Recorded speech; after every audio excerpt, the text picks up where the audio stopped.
Bem, turma, vamos então dar início agora ao estudo da nossa quarta tese, aqui no vídeo da aula 20. Nessa quarta tese, nós vamos tratar do intervalo intrajornada. Veja bem, mais à frente nós vamos estudar tudo sobre o tempo em que o empregado é contratado para trabalhar para o seu empregador, seja todo o período efetivamente trabalhado ou em que ele está realmente à disposição do empregador, seja aí considerando todos os intervalos. Vamos falar também do repouso semanal remunerado, as espécies de jornada de trabalho, bom, enfim, um monte de coisas que a gente tem que estudar.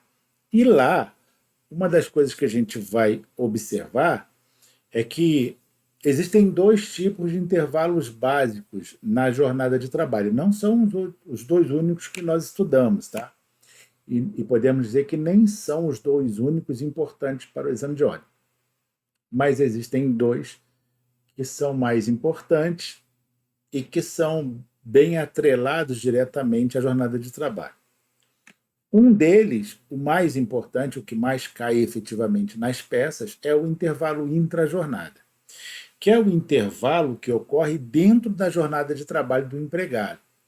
Então, só para a gente se lembrar aqui, ó, se a gente fizer aqui aquela jornada básica diária, ó, que a gente fez, aquele desenho em que o empregado iniciou lá sua jornada às 8 da manhã, trabalhou até meio-dia, voltou às 13 e trabalhou de novo até às 17, ó. O que acontece? Aqui nós vamos ter uma hora. Isso aqui é uma das espécies de intervalo, que é justamente esse intervalo aqui, ó, intrajornada. Por quê? Porque ele está dentro da jornada de trabalho, tá vendo? Ele tem que ser concedido dentro da jornada de trabalho. Então, em regra, mais ou menos no meio da jornada de trabalho, se concede esse intervalo ao empregado. Então, o empregador é obrigado a concedê-lo. Existe outro, por exemplo, muito diretamente ligado à jornada de trabalho. Na verdade, todos estão ligados à jornada de trabalho do empregado, todos, obviamente, que a gente vai ver, vai estudar depois.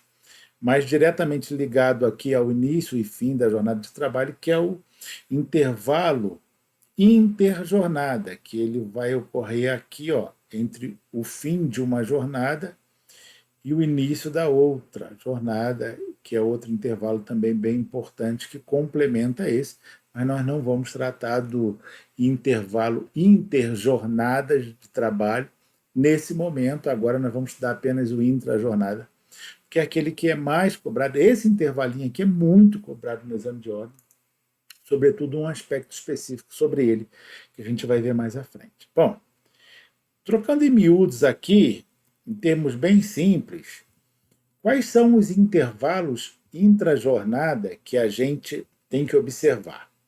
Vamos lá. O primeiro deles é o fato do empregado trabalhar até 4 horas. Lembra que normalmente lá naquele desenhinho sobre jornada de trabalho que eu fiz nas aulas passadas, eu sempre colocava aqui, ó, se o empregado iniciar às 8 horas e terminar às 12 horas aos sábados, ele não tem direito a intervalo. Então é isso mesmo, preste atenção. O empregado cuja jornada de trabalho seja menor ou igual a 4 horas, ou seja, quem trabalha até 4 horas numa jornada de trabalho, pode ser em relação a um dia da semana, pode ser todos os dias, tá? Por exemplo, nós vamos estudar que o empregado pode ser contratado sob o regime de tempo parcial. Então ele pode trabalhar, por exemplo, todos os dias 4 horas por dia, ou 2 horas, ou 3 horas, enfim, fica a critério do que ele contratar, do que ele combinar com o seu empregador. Então, toda vez que o empregado estiver nessa situação, ele não tem direito a intervalo, tá? Uma coisa importante, não vá confundir intervalo, esses intervalos que a gente vai tratar aqui a partir de agora, com necessidade fisiológica. Então, por exemplo, se o empregado tem necessidade de ir ao banheiro, é óbvio que ele tem direito de ir ao banheiro, tá? São coisas completamente diferentes. Aqui são chamados intervalos para repouso e alimentação. Para o empregado dar uma descansada ali durante a sua jornada de trabalho, tudo bem? Então vamos lá.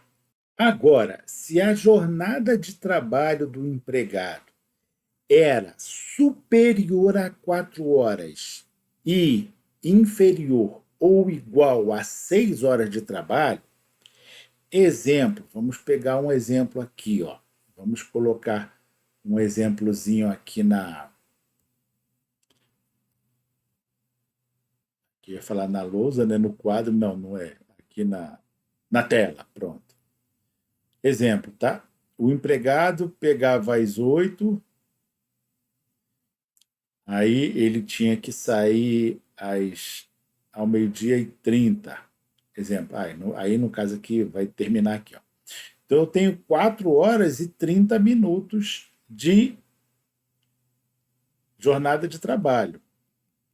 Então, aqui dentro, o empregador teria que ter concedido ao empregado um intervalo de 15 minutos. Então, o correto seria, por exemplo, o empregado começou aqui às 8, exemplo, tá?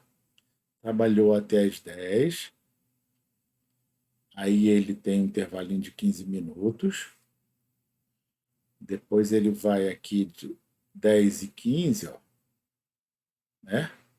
10h15 até 12h30. Então, na verdade, a jornada de trabalho dele, nesse caso, não vai ser 4 horas e 30, vai ser 2 horas aqui, ó, e aqui 2 horas e 15 minutos, tá vendo? Então, a jornada de trabalho, que é o total, o tempo total de trabalho durante o dia, vai ser de 4 horas, perdão, e 15 minutos. Porque esses 15 minutos aqui, ó, foram o intervalo que o empregador concedeu ao empregado. E todo o intervalo, ele, já falei isso lá quando nós falamos de horas extras, ele não é considerado na jornada, ele é considerado no horário. Então, por exemplo, nesse dia aqui, vamos supor que seja os sábados, qual é o horário de trabalho do empregado? Das 8 ao 12h30, com um intervalo de 15 minutos, das 10 às 10h15. Entenderam? Depois, nós temos aqui, por fim, né, mais um intervalo. Deixa eu voltar aqui, que ficou ruim. Pronto. Que é para os empregados que trabalham em jornada de trabalho superior a 6 horas, ou seja, o empregado aqui, ele trabalha mais de 6 horas, tá? Não pode ser 6 horas. 6 horas é 15 minutos, até 6 horas, né? Então tem que ser acima de 6 horas. Então vamos voltar aqui um pouquinho. Então, como é que vai ficar isso aqui? É aquele caso lá que nós já falamos, já fizemos até esqueminha sobre isso, né? Inclusive ali em cima, de trabalhar, por exemplo, de 8 às 12 e depois 13 às 17. Um detalhe importante. Esse intervalo, ele pode ser de 1 a 2 horas, tá vendo? Ah, professor, de 1 a 2 horas. Quem decide? Quem decide é o empregador, exclusivamente o empregador. Salvo, obviamente, se tiver uma convenção, um acordo coletivo que imponha um intervalo específico. Se não tem, quem decide o intervalo quando contrata o empregado é o empregador. Por exemplo, o empregador contrata o empregado para ele iniciar às 8 e trabalhar até às 18, em vez de 17. Então ele vai trabalhar até às 18. Só que o intervalo desse empregado, o empregador quer que ele descanse por 2 horas. Vamos supor que o empregado faça um serviço braçal. E o empregador quer que ele almoce e descanse bem. Exemplo, motorista de caminhão, é um serviço cansativo. Então, olha, você vai começar às 8 ou vai começar às 7 para meio-dia, mas vai descansar aí pelo menos 2 horas, tá?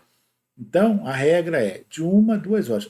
Esse intervalo aqui ele pode ser ampliado em determinadas situações e reduzido, mas a gente não vai falar disso agora, tá? Agora é só a regra básica, que é basicão mesmo aqui. Que ele pode ser de 1 a 2 horas, fica a critério do empregador. Então, se você está lá na sua prova, se depara com uma jornada dessa aqui, ó, de trabalho, que aqui vai ter 4 horas, ó, e aqui vai ter 4 horas, e aqui 2 de intervalo, tá certo? Tá tudo certo, beleza? Aqui não dá direito ao empregado a horas extras, porque a prova vai dizer que, a critério do empregador, ele instituiu, desde a contratação do empregado, 2 horas de intervalo. Beleza, não tem problema nenhum, o empregado é obrigado ali a trabalhar e gozar de 2 horas de intervalo. Tá? Quem decide o intervalo é o empregador. Então, feitas essas observações aqui, vamos descer para ver o que nós temos mais aqui sobre o assunto. Então, isso aqui eu já falei, né? O intervalo intra-jornada não é computado na jornada de trabalho do empregado, ou seja, ele não faz parte da jornada de trabalho. Aqui a jornada é de 8 horas normalmente, apesar desse intervalo ser de 2. Então, o horário aqui é que muda de acordo com o intervalo. Vamos supor, quando era 13 e 17 aqui, ó, o horário era das 8 às 17, com intervalo de 12 às 13. Agora, como é aqui é 14, aqui 18, é das 8 às 18, com intervalo de 12 às 14, tá vendo? Então muda a questão do horário, mas a jornada é a mesma. Aqui eu continuo tendo 4 horas, aqui eu continuaria tendo 4 horas de 13 às 17 e continuo tendo 4 horas de 14 às 18. Então a jornada aqui continua sendo de uma jornada de trabalho de 8 horas, tá? Por exemplo, 8 horas de segunda a sexta, né, que é a jornada padrão. Beleza? Então, voltando. É importante ter isso em mente, a jornada, o intervalo, o intra-jornada, ele não faz parte da jornada de trabalho do empregado. É que tem intervalos que são intra-jornadas que fazem parte, mas isso não é estudo para agora, tá? Então vamos lá. Que aqui a gente está falando da tese do intervalo intra-jornada, que é a regra. A tese básica, tá? Que até hoje tem sido cobrada nos exames de ordem. Então vamos lá, na peça, né, que eu estou dizendo. Só que, o que acontece? O ponto mais cobrado sobre tudo que nós falamos de intervalo é o seguinte: pode acontecer, vamos supor, voltando nesse caso aqui, esse empregado ter direito a 2 horas de intervalo. Só que, na verdade, o que acontece?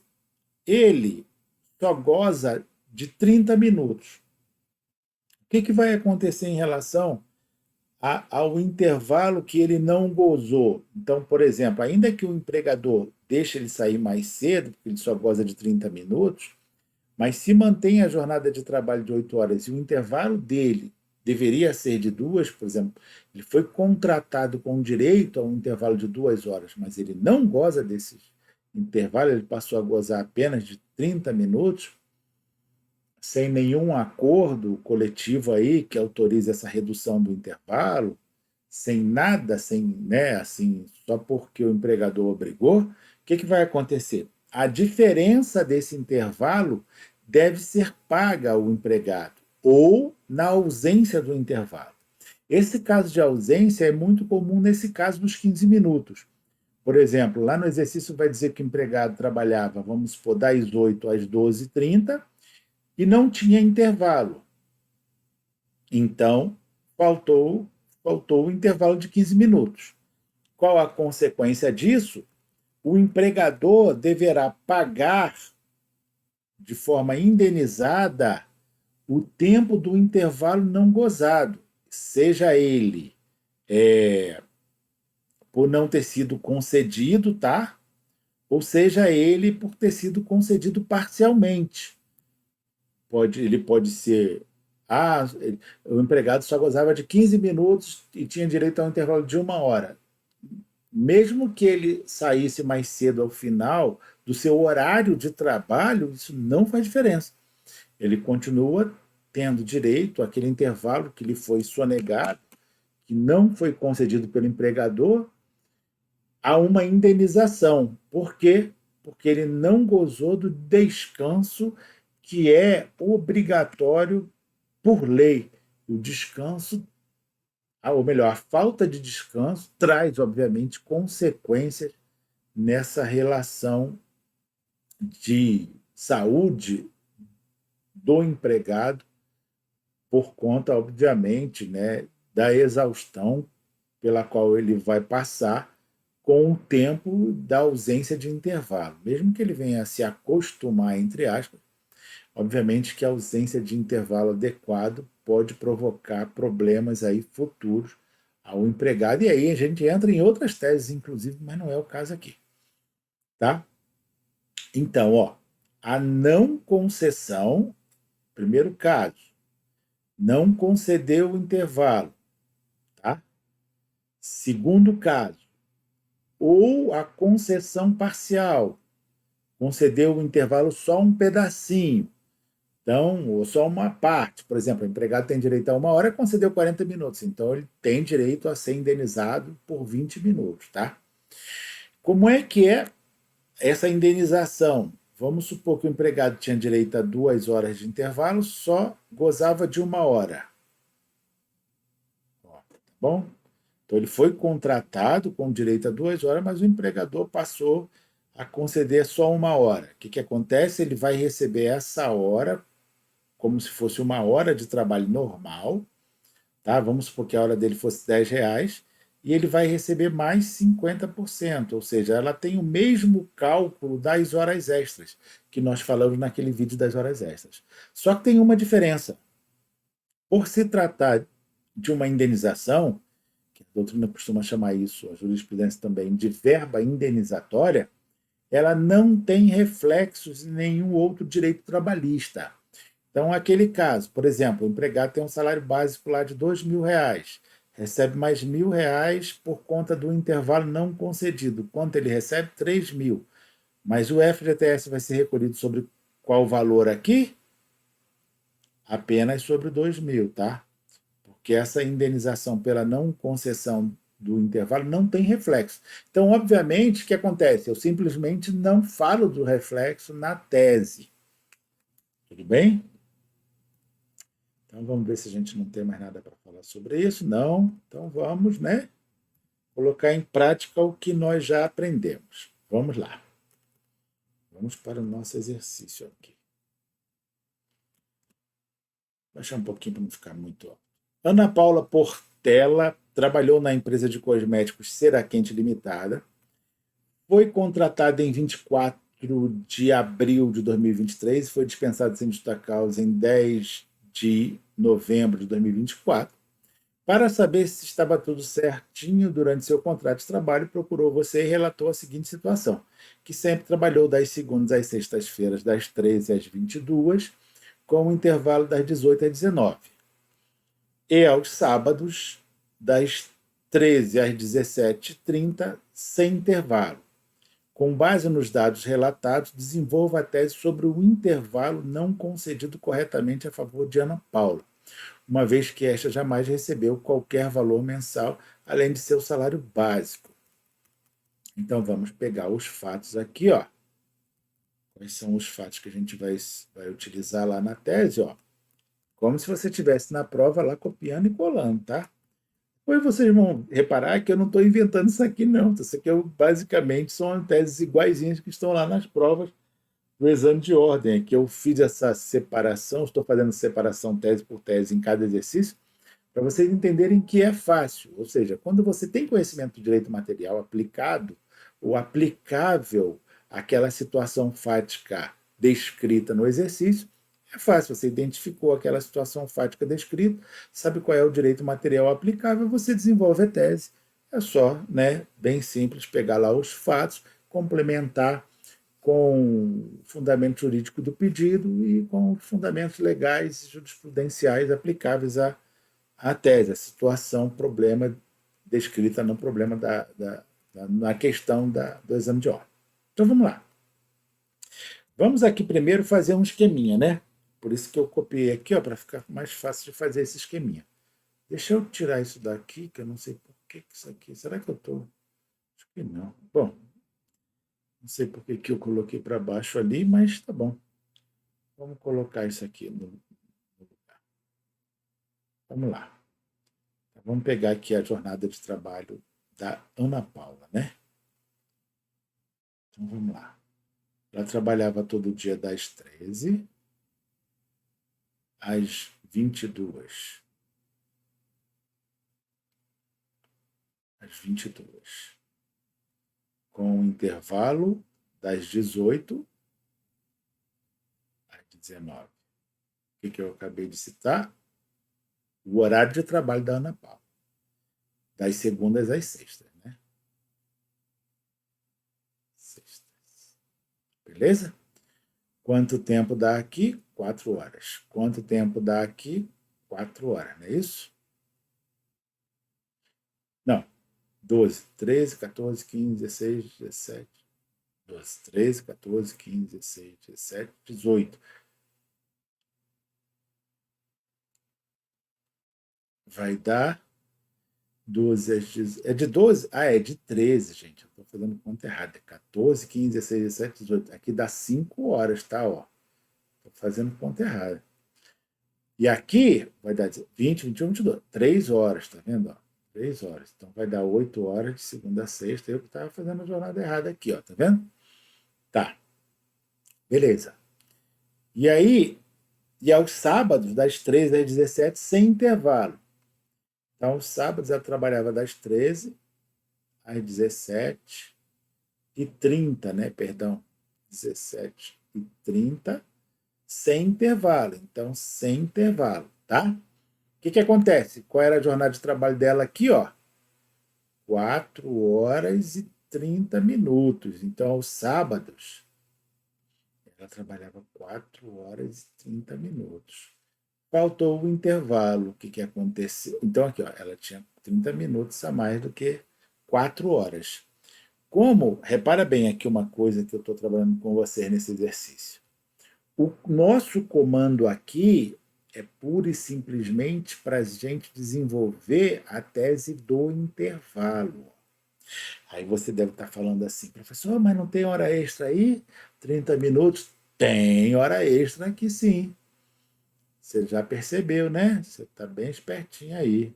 Você também está bem espertinha. Então, só que nós não vamos tratar de horas extras nesse exercício porque nós temos um comando para obedecer, tá?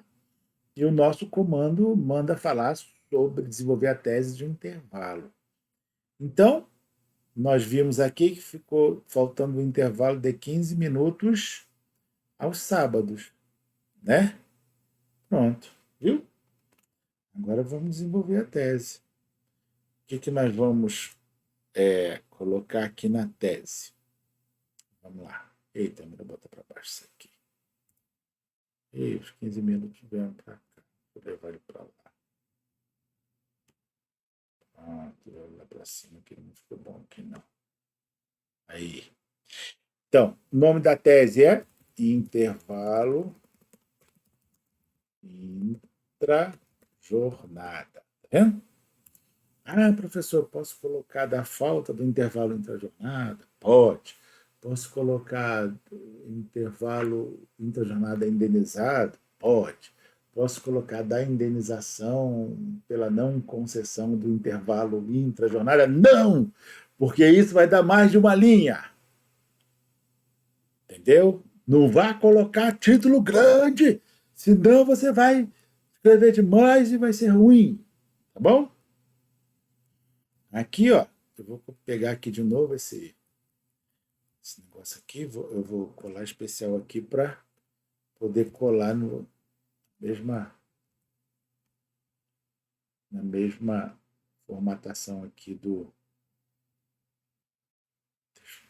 Tá pronto, já vai entrar bonitinho, né? Então, o nome da nossa amiga lá é Ana Paula, a reclamante. Olha que coisa boa. Sempre trabalhou, tal, sem intervalo. Desse modo, verifica-se que o... Não sei se é o ou a reclamante, vamos lá ver. É o ou a reclamante. A empresa de cosméticos será que a reclamante.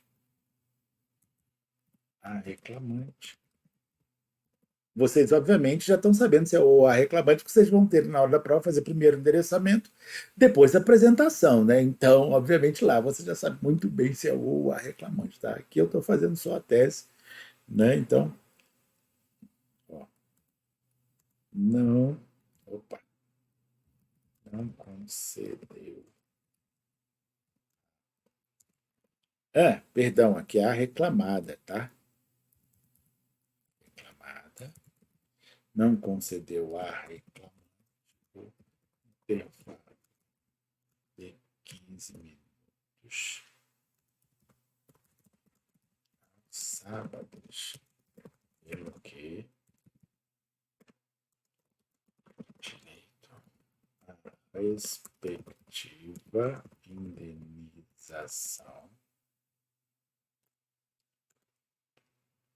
com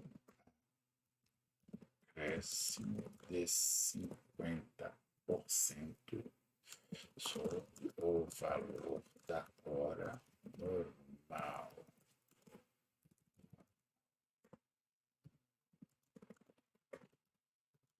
Nos termos do artigo 71, parágrafo 4º da CLT. O artigo 71 trata dos intervalos, tá? Então, aqui uma coisa importante é você dar um pulinho lá no teu índice alfabético remissivo, e aí você vai ver lá que tudo é aqui artigo 71, tá? Então lá, mas é importante você ir lá no teu índice alfabético remissivo, colocar isso aqui, ó. E a gente também não pode deixar de colocar isso aqui, ó, como complemento lá. Como eu fechei a tese, coloquei o PIN, eu vou botar, eu vou.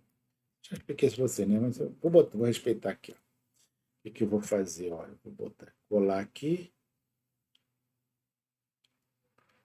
E vamos supor que eu tinha esquecido aquilo lá, mas me lembrei na hora, no finalzinho da tese. Não tem problema. Vale ressaltar que a reclamante, aqui não existe Ana Paula, nem empresa não sei o que, tá? Que lembra disso, lembre-se disso. Reclamante, reclamar, reclamante, reclamar. Jamais recebeu qualquer valor mensal do seu salário. Pronto. Terminamos a nossa tese. Olha que coisa boa, tá vendo? Facinho, facinho, facinho. Viu? Acho que agora as coisas estão começando a melhorar para vocês. Então, e o principal de tudo é chamar a atenção de vocês de que é muito importante ter conhecimento do direito aplicável à situação fática descrita no exercício. Então, sem o conhecimento do direito aplicável à situação fática descrita no exercício, você vai ouvir, vai ler todo exercício, ver um monte de historinha e falar, não estou entendendo nada, não sei o que fazer aqui. Por quê? Porque falta o conhecimento do direito material, tá bom? Então, para o próximo vídeo, não se esqueçam, vamos tratar dos pedidos e requerimentos, tudo bem? Tchau, tchau, até a próxima aula.